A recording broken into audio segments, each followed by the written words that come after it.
Kia ora guys. Have you missed me? I know it's been ages.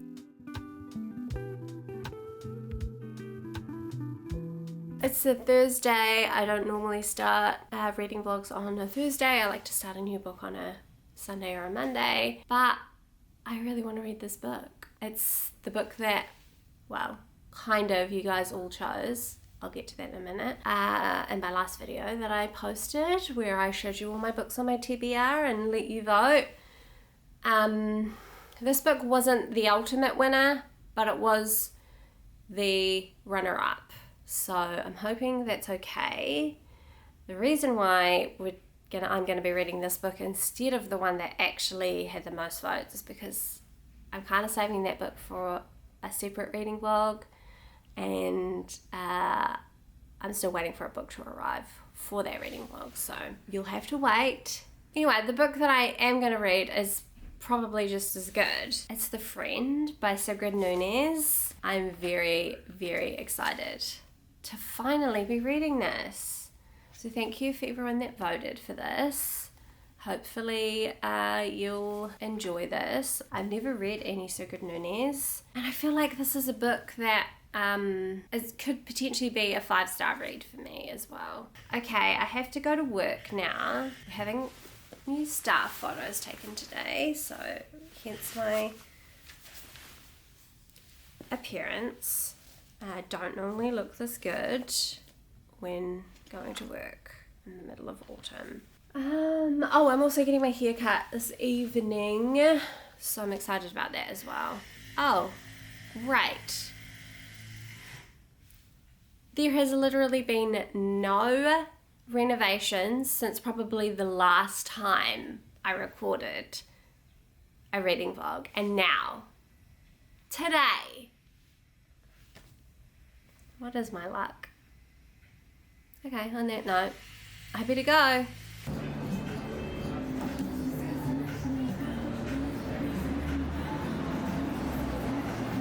Here you go, honey. Thank you. No worries. It's just me. Can I get a glass of Oh, it's so good. started it? Yeah, you're gonna love it. Well, I don't know you, but I think you will like it. I've already underlined like 5 sentences already. So good, the way she writes it is so beautiful. I love it. Can I just get a glass of Prosecco? Yeah, for sure. Thank you. Are you eating, my love? No. Just drink it. Nice one. No worries.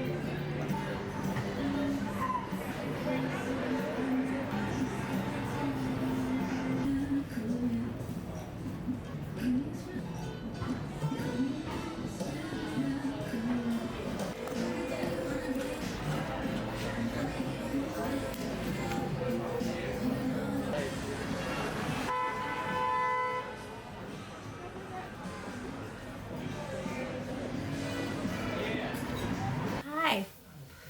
Have a haircut. He took quite a bit off. But like, not enough that most people would notice. Feels so good. I love going to the hairdressers and getting my hair blow waved. I would do it once a week if I could afford it. Definitely would do that.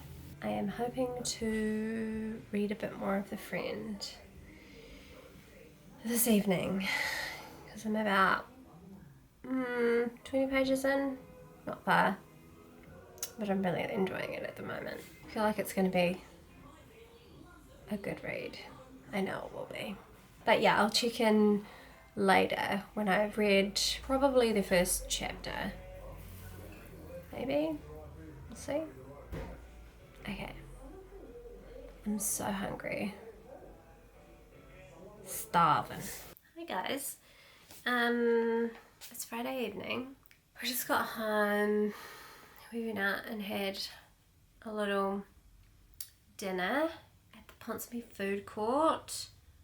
If you know, you know. It was delicious. I had Malaysian and now I feel really full. I'm gonna draw a bath and then I'm gonna read some more of The Friend, which, by the way, I'm really enjoying.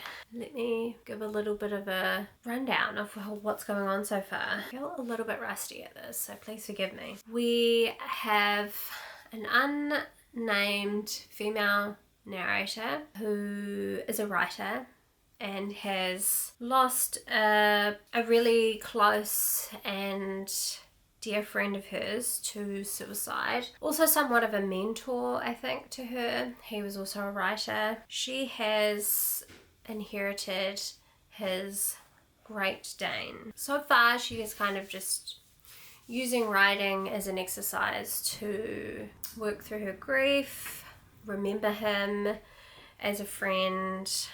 She's reminded a lot of the things that he kind of taught while going through this experience. It's quite funny, and it's poking a lot of fun at writers and writing, and whether or not writing as a catharsis through grief is helpful. Does it even result in good writing, or is it just this act of doing something in order to make sense of it? Does that even matter? Like, does it need to be good writing? And some other really interesting ideas that it's brought up is around fiction and whose story can you tell? Whose stories can you tell, and do you have a right to tell those stories? She has just referenced Toni Morrison, who said basing a character on a real person is an infringement of copyright. A person owns his life. She says it's not for another to use it for fiction. There's a comment made right at the beginning about the wife number 2 who has decided to write a book about her marriage to the husband who's died, and there's this sense that the narrative thinks that it's a bit kind of crass and to be expected of that wife. Feels a little bit like hypocritical, because what is this? Like, what is she doing in this book if not the exact same thing? Perhaps because it's being presented in this really kind of thoughtful literary way, it's seen as being more acceptable. For a while I was really worried that this book was going to be far too big brainy for me to get, but I'm finding it super just readable and really loving it. I don't need to get in the bath though, because I feel full and bloated.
I'm so happy to be lying in. Did not vlog yesterday.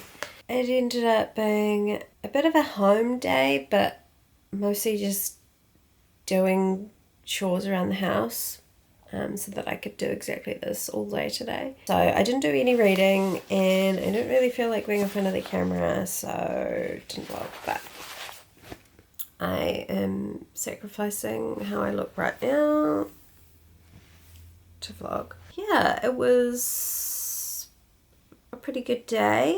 A friend and I went and saw a friend who is leaving for the UK today. Well, she's going back to Perth, where she's from, for a while before she goes back to the UK. She's leaving New Zealand today. So that was really sad, but really nice to just hang out with her one last time before she leaves.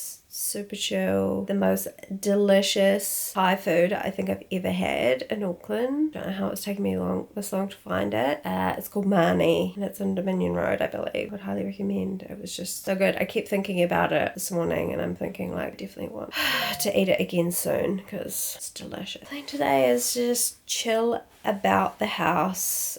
Try to finish The Friend. I'm about halfway, just over halfway. I am really enjoying it. Way more dog content than I thought there was going to be, like quite surprising. It's all mixed in with the narrator's other thoughts or ideas that are popping up, but yeah, it's a lot of dog content. The relationship that's developing between the narrator and the dog is quite sweet, and it feels like they're both helping each other through the grief. Quite surprising because she initially didn't even want the dog. I guess the reason why she decided to take the dog was because she was sympathetic towards the dog. There's a lot of talk about a fiction writing and what constitutes fiction, whether we can write real people into those stories, and yeah, just lots of questions around that, which is really an interesting thing for me because it's something that I've been thinking about a lot lately. Conversations that I'm having with people about it that aren't necessarily bookish either. It's like this idea of, you know, who gets to tell what stories in fiction. Is it okay to fictionalize a person's life? Should we be using traumatic experiences in fiction? This book is feeding into all those kinds of thoughts that I've been having lately, which has been a nice surprise. So yeah, the plan is to try and finish this book today. Rupert's just going to get the supermarket shop because I refuse to go to the supermarket anymore. Since doing online grocery shopping, it's like the best thing I've discovered as an adult. You don't actually have to go to the supermarket. You can just order your groceries online and then get the other person to go pick them up or get them delivered. It's amazing. So yeah, we're probably just going to be mooching around the house today. You're going to see a lot of this face. Not doing a lot of exciting shit today. Morning. I'm really late for work, but I just quickly wanted to say hello. I did not finish The Friend last night, but that's okay. I only have like 40 pages to go, so I'm sure I'll finish that today. And be able to give you a little update. Final thoughts, I mean. I feel like this reading vlog has really been all over the place. I don't quite know how this is going to edit together, so please forgive me. Yeah, I feel like I want to wait until the very end to give proper thoughts because one, I'm running late. Two, there's a lot going on. There's a lot of ideas and interesting things being presented, but I'm trying to kind of map it all out in my head. As to the book itself, it's quite smart, I would say. It's presenting ideas that were things that I've been thinking about recently anyway, so it's kind of just like tuning a lot of that stuff back up for me, and I still haven't quite landed in a fixed place, and I don't think the questions around fiction and who should tell what stories, there's not like a clear-cut answer for me. Yeah, I'm really enjoying it. I'm hoping that I'll be able to finish it today and sit down with you later, talk about it. Right now I am very, very late. Yeah, we're going to work now. Kia ora everyone, I finished The Friend. I did finish it a few days ago, but I wanted to kind of take some time to think about my thoughts on this book. I did share like a bit as I was going, but a lot of it did need to be pondered for me. I really, really loved this book. I felt like it was doing a lot within itself, and it brought up a lot of really interesting questions. Didn't give a lot of answers, but I quite like that it's not telling you what to think, it's merely asking you to think about these things that it touches on in this book, which I just felt very invigorated by. So the story is being narrated by a female unnamed narrator who has lost her closest and oldest friend to suicide. She has been asked to take care of his dog, and it's kind of a story of their relationship, her relationship with the dog, and how that mirrors her relationship with the friend. It's obviously in the title. The friend who commits suicide is not even mentioned by name, so you just kind of call him the friend, and obviously a dog is referred to as man's best friend, so there's that kind of tie between the dog and the friend. There is also moments where she is reminded of him through the dog. You really get to see how Apollo, the dog, brings a lot of comfort to her through this grieving process. I think the other way that this book looks at grief is through the process of writing. The friend and the narrator are both he was and she is creative writing teachers, and there's a lot of talk about writing and the practice of it and what it means in these different forms, particularly when it comes to telling people stories, real life stories, and fictionalizing them and what that means. I've really touched on some interesting questions around whose role it is to tell what stories and the morality at play within that. She quotes Toni Morrison at one point, who believes that writing about a real person is a breach of copyright, which kind of really stuck with me. But then there are also questions brought up around, well, if these stories aren't being told by writers, who will tell them? But then there's another argument that it's like, well, these people should be able to tell their own stories. The other thought that comes up is, does that writing then need to be good? You know, if it's this catharsis that people are using to work through traumatic events or trauma, why can't it just be an act for people to work through something? And the second to last chapter of this book, it really turns itself on its head, and it was probably my favourite part of the book. The narrator rewrites the story that she's telling, where her friend, his suicide attempt, he fails at his suicide attempt, and she is visiting him while he is recovering, and they are having this conversation about everything that's been going through the narrator's head throughout the whole book, everything she's kind of been grappling with, thinking about and questioning. I feel like the entire book is that one chapter. Everything about it is kind of summed up in this one conversation between this rewritten conversation between these two friends around this topic, and I thought it just kind of wrapped it all up really brilliantly. Yeah, I really, really loved it. Brings up a lot of questions but doesn't give a lot of answers. It makes you think. So that's the end of this reading vlog. Thank you so much for watching. I did have a lot of fun reading this book and being back here, being able to talk about books. Hopefully I will be back soon with another one. Would love a comment about The Friend if you've read it. If you haven't read it, I would love to hear from you. Thank you so much for watching. See you in the next one. Ka kite.